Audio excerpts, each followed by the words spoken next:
Hey everyone, it's your friend and colleague Jesse Green. You're listening to the Savvy Dentist podcast. Great to have your company.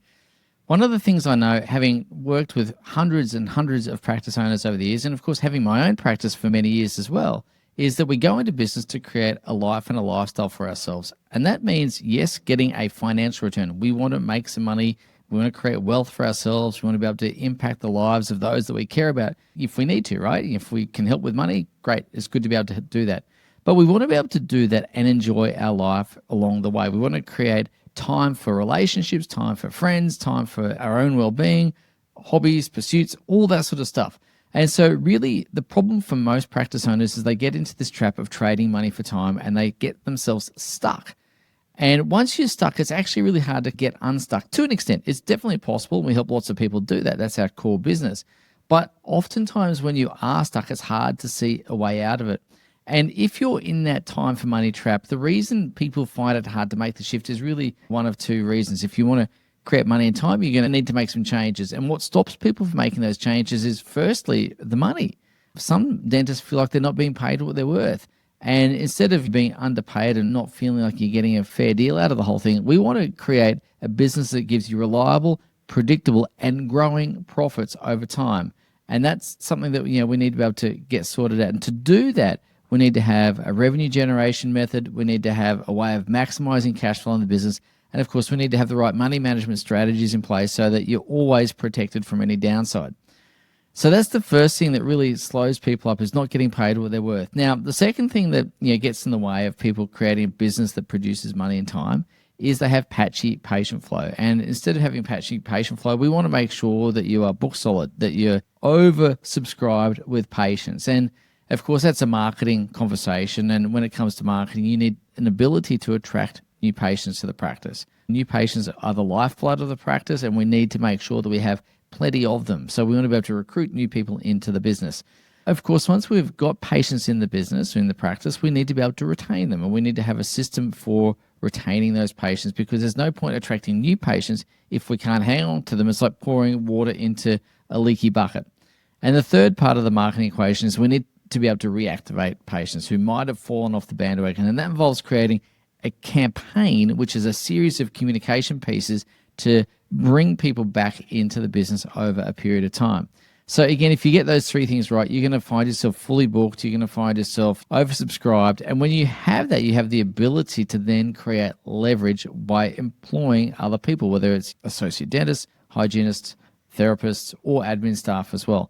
And when you do that, what that means is you go from having no leverage, which is a real problem, because that's what the real problem, the crux of the time for money trade, is you don't have any leverage, right?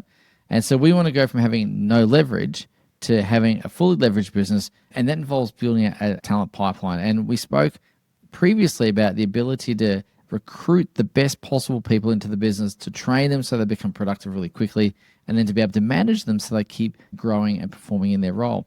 Now, last week we spoke a lot about training, and we spoke about becoming a training institution. And today I want to shift gear a little bit and talk about marketing. And when it comes to marketing, as I said, the ability to attract new patients is really important. That's going to come back to having internal marketing systems sorted out, as well as having external marketing systems, which could be online marketing, could be offline marketing. Back in the day, I ran a digital marketing agency, so online marketing is something that's very near and dear to my heart. But I also like offline marketing too, and it's getting the right blend of those things together. The reactivation campaign we've spoken about, it's a series of communication pieces. It's not a one and done. It's not just send a letter or an email and keep our fingers crossed and hope that it all works out. It is a deliberate and well-constructed campaign of communication messages that go out at a very specific sequence to very specific audiences in a very specific way that is designed to encourage them to come back to the practice. But today, I want to actually focus on retention. And of course, I wrote a book on retention. It's called Retention: How to Plug the Number One Profit Leak in Your Dental Practice. And it's been a book that I hope has made a difference to lots of people's lives. And it's a book that I wrote because when I was running my marketing agency, we were sending so many new patients into practices, and yet their net patient numbers were remaining roughly the same. And so what we realized very quickly is that as soon as we could send patients through the front door, patients were leaking out of the practice via the back door. And so it's no good if you're not retaining patients. You're just going to spend money cycling through new patients and burning lots of money on advertising. So if you want to grow your practice, the very first thing you want to do is to stop leaking or losing patients. It's a critical thing. And we've worked with lots of practices over the years to do this. Clearly, it's a passion topic. You don't write a book on it if it's not a passion. But just as an example, one of our clients in Ballarat, they had a practice that was a 3-chair practice, and they had roughly 1.5 days worth of work going through, but they were getting lots of new patients. And so what we did is we tightened up their retention systems, and over a little while, they were able to then fill all 3 chairs really busily. And then, of course, they became so busy they were bursting at the seams, and they were adding split shifts and adding extra days and trying to manage it all. Became quite a lot to take on. So they added 3 more chairs. They went from 3 chairs to 6 chairs. They filled those very quickly, and now they've gone from 6 chairs to 8 chairs and looking to grow again. And so this is the power of retention. If you're just not losing patients, it makes net growth much easier. And if you want to create a business that is able to grow and scale, you need to have confidence in your growth of patient numbers, so you know when to add in associate dentists. You need to know when to add in therapists. And so being able to know, when I hit this number of patients, this number of active patients, I'm going to pull the trigger on my recruitment. That's really what you need to be able to do. That's capacity planning. But to do that, you need to have confidence in your patient flow, confidence in your patient retention, confidence that you're going to hit a certain number of active patients by a certain date.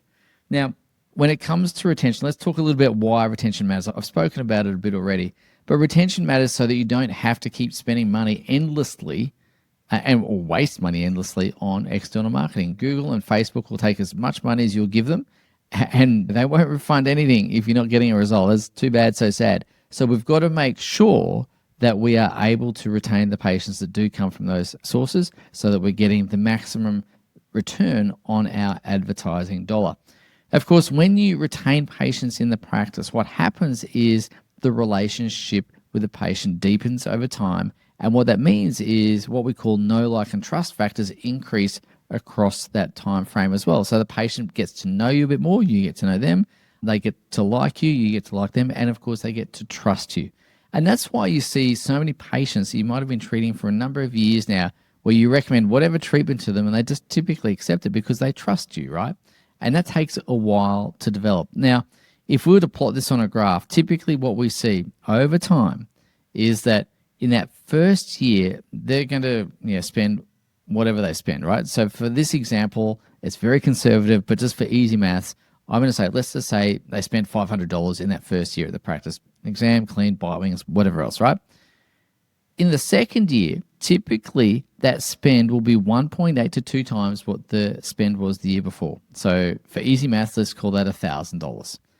And in year 3, it's 1.5 times year 2, so $1,500. Now, of course, that occurs because the relationship is deepening. And as I say, the know, like, and trust factors are increasing. Now, I know that there are some people that will come in and immediately accept treatment. I get that happens regularly enough that we've all experienced that. But for most people who live under the bell curve, they want to get to know you. They want to understand what's going on. And particularly if they've come from a dentist who's retired, and you've maybe inherited patients like I have in the past that have got mouthfuls of huge restorations that probably should have been crowned. But, dear old Dr. Bob, who's 85 in the shade, has never suggested a crown to them in the past. And clearly they need more complex treatment than has been provided. But because they had such trust in Bob, it's going to take a little while before you can recommend the 4, 5, 6 crowns that they actually need. And they're going to take a while to kind of come on board with that. So again, we want to keep patients in the practice so that we can get to know them. They can get to know us, and those factors increase. And over that time, the case acceptance will increase. Now, what's really interesting around this, if you were to lose a patient in the first year, if you're going to get 1/6 of that 3-year spend. If you keep them for 2 years, you're going to get roughly half. And then if you're keeping them for 3 years, obviously you're going to get the full amount. So there's some very good mathematical reasons why you want to keep them in the practice, because you're going to maximize the lifetime value of those patients. Now, on top of that, and this is what I think is really important, is as you keep those patients in the practice, they're more likely to feel comfortable to send their family and friends to you as well. They're going to refer family, they're going to refer friends, they're going to put in a good word for you. And what that really means is the quality of a referred patient is much higher than someone that comes in cold, because they're pre-qualified. They're already thinking positively about you because, whoever the patient is, Mary, Susie, whomever, has said such nice things about you and recommended you to them. And so what happens is the know, like, and trust factor for those referred patients, if you do it well, is accelerated. And you might get more treatment faster with those referred patients. So that's, again, really important. Now, in addition to referrals, you can get reviews and all those sorts of things. Now, this podcast goes out to lots of different countries around the world. So when it comes to reviews and so on and so forth, just make sure you're complying with the local regulations about what's appropriate in that jurisdiction. But the long and short of it is you want to keep patients in the practice long enough for them to accept treatment, long enough for them to refer family, friends, long enough for them to give you a review, all those sorts of things. And remember, as I said, those patients that are referred come pre-qualified, so they are highly valuable patients. So the question then remains, well, how do we retain patients? Because we've spoken about the value of retaining patients, and we've got to first identify where patients leak out. And there's lots of places that patients can leak out of the practice, but the three main ones are through cancellations and no-shows, through the recall system is the second one, and of course, incomplete treatment is the third one.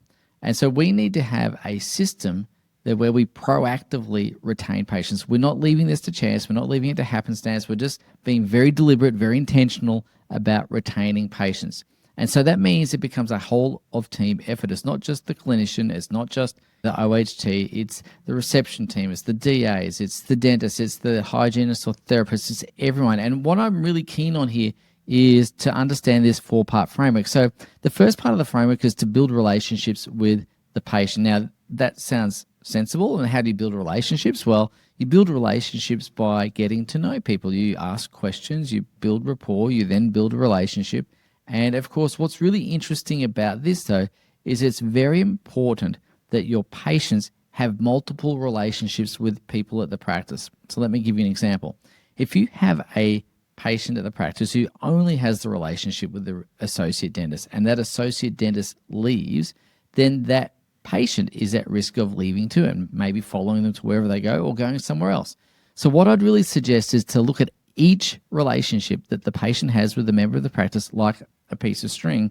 And what we want to do is take various pieces of string and wind them into a rope. And a rope is much less likely to break than a single piece of string. So you want the patients to have a relationship with the dentist, with the OHT or hygienist, with the dental assistant, with the front desk, and anyone else in the team. So it means that every single person needs to be building a relationship with every single practice, with every single patient that they come in contact with.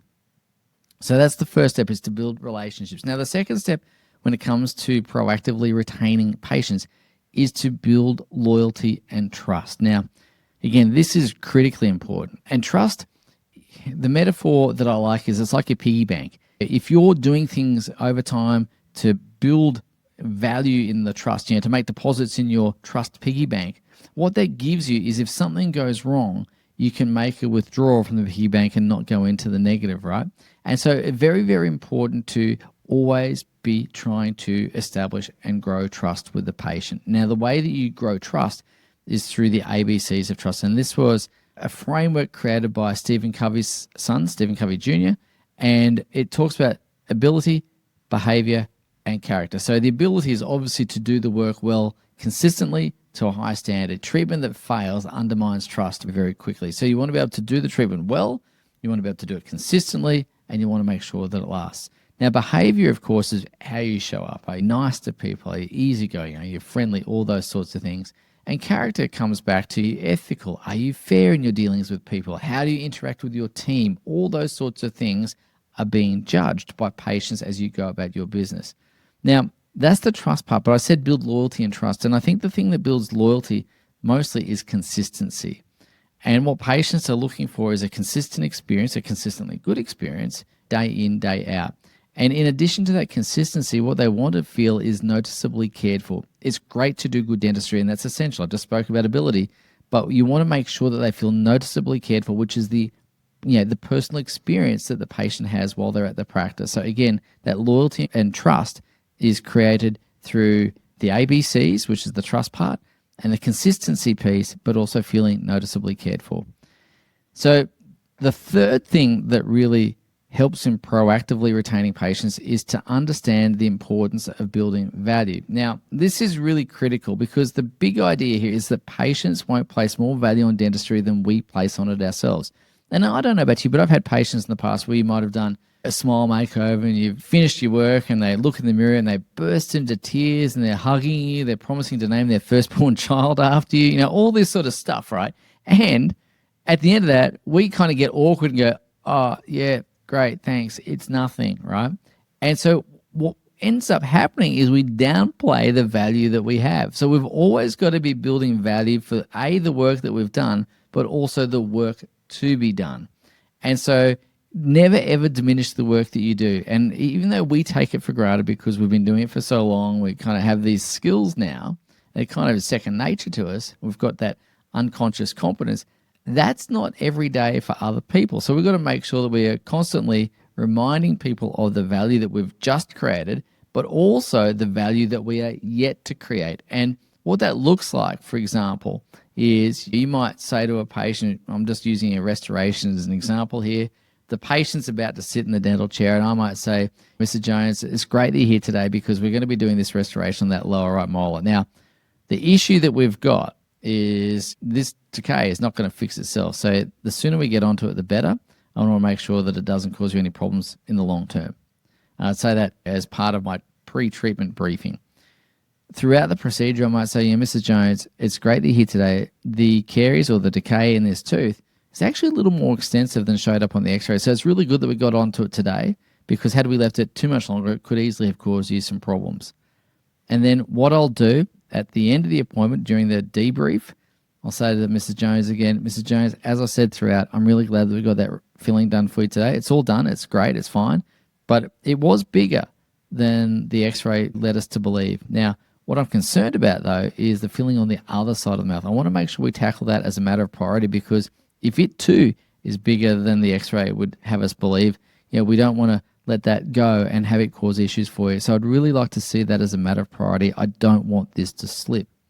And then what I'm going to do is I'm going to go out to the reception and I'm going to say to the receptionist, let's call our receptionist Dave for a second, just to be fair with the male receptionist there.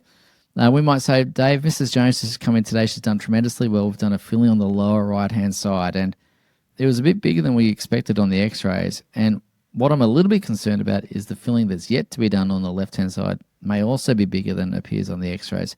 So I'd really like to find a time that fits with Mrs. Jones's diary as a matter of priority. It's really important this gets done. I don't want it to slip. Now, Dave, the receptionist, is hopefully nodding, going, oh, okay, yep, great, no worries. Okay, yeah, let's get that sorted and going along with the role there.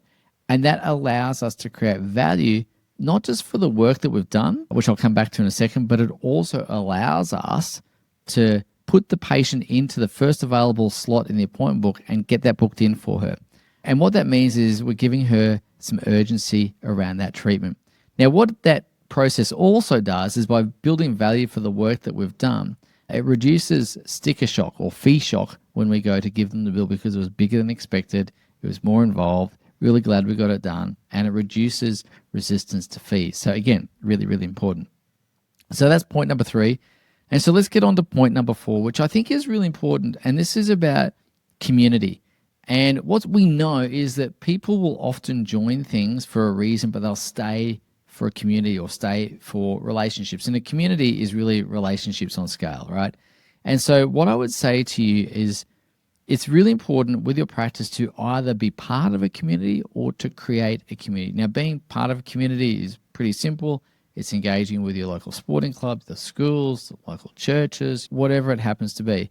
And we've got a client who used to work with us, his name's Adam Bradshaw, who's on this podcast actually. And if you go back and listen to that podcast, you'll hear how Adam really tapped into that community vibe, and he'd go to various things dressed up as Elmo and people would love it, and they became part of the community, and their practice has grown and thrived ever since, and they run a great practice in Gympie, and so hats off to them.